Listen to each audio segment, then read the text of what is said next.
Thanks for joining me again. I'm going to get right to it because I think this story's a little long. This is called The Garden. I made the decision, once I got settled into my little cottage on River Road, that I was going to attempt meditating again. So I had been meditating ever since I moved back into my little cottage on River Road. And I was receiving such wonderful information. And I would receive this information, I couldn't hear it, the voices outside my head, they were kind of inside my head, but they were wonderful. Even though they were giving me information I didn't quite understand, I felt like it was all good. And besides that, you know, I had talked to God in the car, and Jesus was talking to me now in my dreams and some of my visions. So I felt that all was good, and I was in a really, really wonderful divine place. So I laid down one day to meditate, and as shortly after I laid down and got in this nice quiet space, my big toe on my right foot started hurting me really badly. And for some reason, I went to that negative place, that place where I thought that the devil had my toe. And so I went into this thing silently because it was really, really bad pain in my big toe on my right foot. And I started saying to myself, get thee behind me, Satan, and all this kind of stuff. And the more I said that, the worse the pain got. It felt like my toe was in a vice and someone was just bearing down on it. Well, then I remember talking to God and what he told me about this sadness feeling, that it was really love. And I thought, maybe this isn't about anything bad. Maybe this is all good. Maybe this is from God. Maybe this is God's way to get my attention again, like he told me before. So I said, okay, Lord, you have my attention. And immediately the pain left. But simultaneously, my big toe on my right foot turned into this huge taproot. And I'm meditating. I've got my eyes closed. I'm aware I'm laying in the bed. I have to be. My toe's turning into a root. And this root grows up and down and through my mattress and through my concrete floor and into the ground, and it goes very deep. And then the taproot starts forming all these other little roots. And the roots start getting shoots on them. And the shoots come back up to the surface and they breach the ground, and they turn into these incredible plants. And this root and these shoots are growing at warp speed in my mind's eye. And it was just incredible.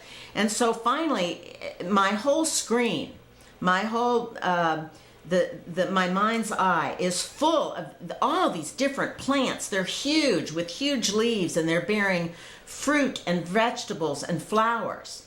And then when it's all done and I'm looking at this incredibly beautiful garden-like landscape, this voice comes to me, and it says, plant a garden. Plant a garden. And I said, you have spoken to me before. Who are you? And this voice said, you may call us Palandar. And I said, is there another? And this voice said, you may call us Palandar and Amador. Now remember those names, Palandar and Amador especially. They said, we are love. We have been with you forever.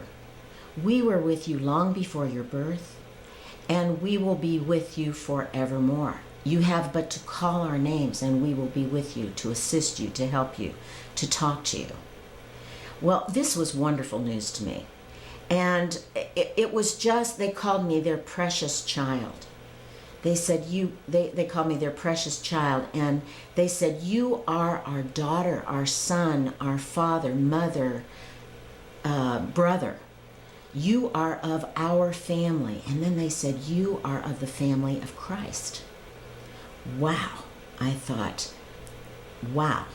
They said, you are love. We are love. And then they started naming all these people that I knew by name. So-and-so is love, and so-and-so is love. Even my animals, Raven is love, Sashi is love, Buck is love, Ozo is love, and all my animals and all the people. And for probably 10 or 15 minutes, they're naming all these people are love, are love. And then they kept coming back and saying, you are love, we are love.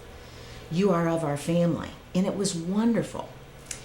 Then I heard a lawnmower approaching my house, and it distracted me, and they said, that's your friend returning your lawnmower that you loaned her.